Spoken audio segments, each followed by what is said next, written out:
আসসালামু আলাইকুম। এখন তালের মৌসুম। দোকানপাটগুলোতে দেখা যাচ্ছে অনেক তালের সমারোহ।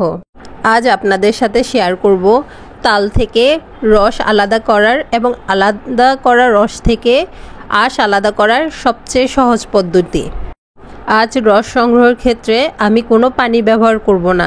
পানি ব্যবহার করা ছাড়াই কিভাবে তালের রস নেওয়া যায় সেই পদ্ধতিটি আজ আপনাদের সামনে খুব সহজভাবে তুলে ধরার চেষ্টা করেছি।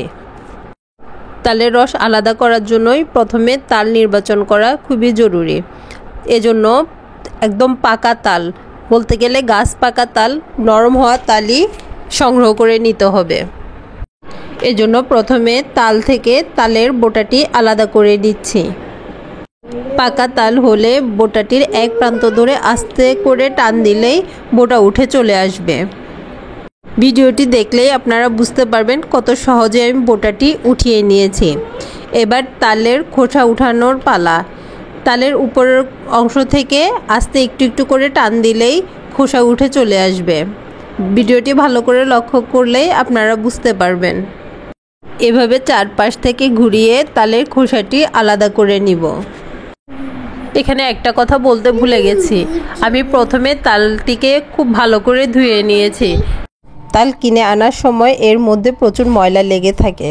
প্রথমে ভালোভাবে ধুয়ে নিলে এই ময়লা আর তালের ভিতরে প্রবেশ করে না। তালের খোসা উঠানোর পরও যদি এর বিভিন্ন অংশে কিছু তালের খোসা লেগে থাকে তবে ছুরির সাহায্যে এই খোসাগুলো উঠিয়ে নিব। তাল কেনার সময় আপনারা কখনোই অতিরিক্ত পাকা তাল, যে তালগুলো থেকে পানি বের হচ্ছে এই টাইপের তাল কিনবেন না, কারণ এই টাইপের তাল অধিকাংশই পচা থাকে, গন্ধ হয়ে যায়। আর তাল কেনার সময় কিছুটা কালচে বর্ণের তাল কিনবেন, এই তালগুলো যথেষ্ট পরিমাণ মিষ্টি হয়। সম্পূর্ণ খোসা ছেলা হওয়ার পর তালের আটিগুলো আলাদা করে নিব।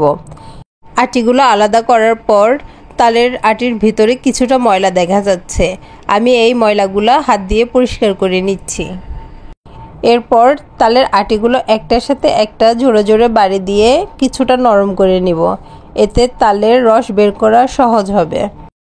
আগেকার দিনে দেখেছি তালকে অনেকক্ষণ ধরে ভিজিয়ে রেখে হাত দিয়ে কচলিয়ে তারপর রস সংগ্রহ করত। এত ঝামেলায় না গিয়ে খুব সহজে রস নেওয়ার জন্য প্রথমেই নিয়ে নেব এরকম একটি গ্রেটার। আপনাদের ঘরে যদি একটু বড় সাইজের গ্রেটার থাকে তবে সেটার মধ্যে করবেন, ওটাতে খুব ভালো হয়। ছোট ছিদ্রযুক্ত গ্রেটারে একটু কষ্ট হয়, বড় ছিদ্রযুক্ত গ্রেটারে খুব ভালোভাবে খুব সহজে এবং তাড়াতাড়ি করা যায়। খুব হালকাভাবে নেড়ে চেড়েই এই তালের রস সংগ্রহ করা যায়। খুব খাটুনির প্রয়োজন হয় না এবং খুব অল্প সময়ে এভাবে তাল থেকে রস আলাদা করা যায়। এক ফোঁটা পানিরও প্রয়োজন হয় না এই তালের রস সংগ্রহ করার জন্য। এখানে দেখুন কত সহজে এবং সুন্দরভাবে আমার তালের রস সংগ্রহ করা হয়ে যাচ্ছে। একটি তাল নিতে 5 মিনিট সময়ও লাগে না। যত কম পানি ব্যবহার করে তালের রস সংগ্রহ করা যায় ততই ভালো। এতে ফ্রোজেন করে রাখলে দীর্ঘদিন পর্যন্ত ভালো থাকে। যেহেতু আমি এই তালের রস সংগ্রহের ক্ষেত্রে কোনো পানি ব্যবহার করিনি, সেক্ষেত্রে আমার এই তালের রস 1 বছর পর্যন্ত ফ্রিজে রেখে সংরক্ষণ করে খাওয়া যাবে। সাথে তালের ঘ্রাণ এবং স্বাদ থাকবে অক্ষুণ্ণ। অফ স্ক্রিনে আমি একটি তালের সম্পূর্ণ রস নিয়ে নিয়েছি।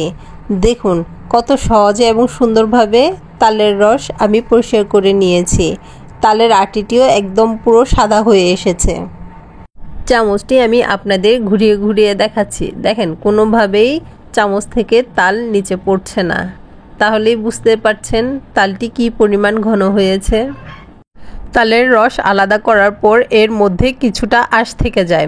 এই আঁশগুলো ছড়ানোর জন্য বড় ছিদ্রযুক্ত একটি ছাঁকনি নিয়ে নিব।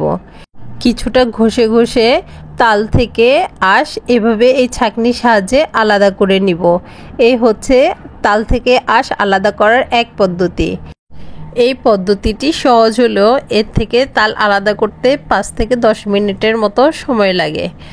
এর চাইতে সহজ আরেকটি পদ্ধতি আছে, যেটি মাত্র 2 সেকেন্ডে আপনার তাল থেকে আঁশ আলাদা হয়ে যাবে। আমি এবার আপনাদেরকে সেই পদ্ধতি সম্পর্কে দেখাবো। আমাদের সবার বাসাতেই এই ধরনের নেট থাকে।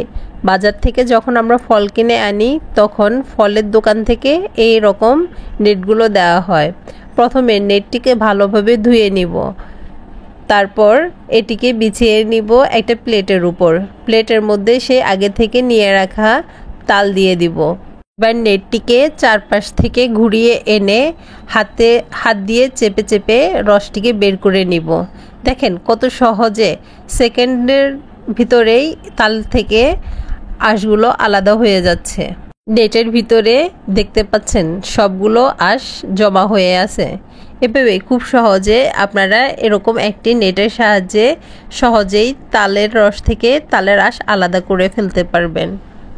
এবার আমি একটি চামচের সাহায্যে আপনাদের দেখাচ্ছি তালটি কি পরিমাণ ঘন হয়েছে, আর কোনো প্রকার আঁশ এর মধ্যে অবশিষ্ট নেই। এই ব্যস্ত জীবনের সময়ের অভাবে অনেকেই আমরা সিজনাল ফলগুলো ঝামেলার জন্য খেতে পারি না।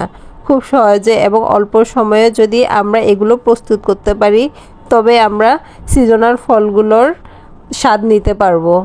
আশা করছি ভিডিওটি আপনাদের ভালো লেগেছে এবং আপনাদের উপকারে আসবে। যদি ভিডিওটি আপনাদের উপকারে আসে তবে আমাকে সাপোর্ট দিয়ে পাশে থাকবেন। ধন্যবাদ।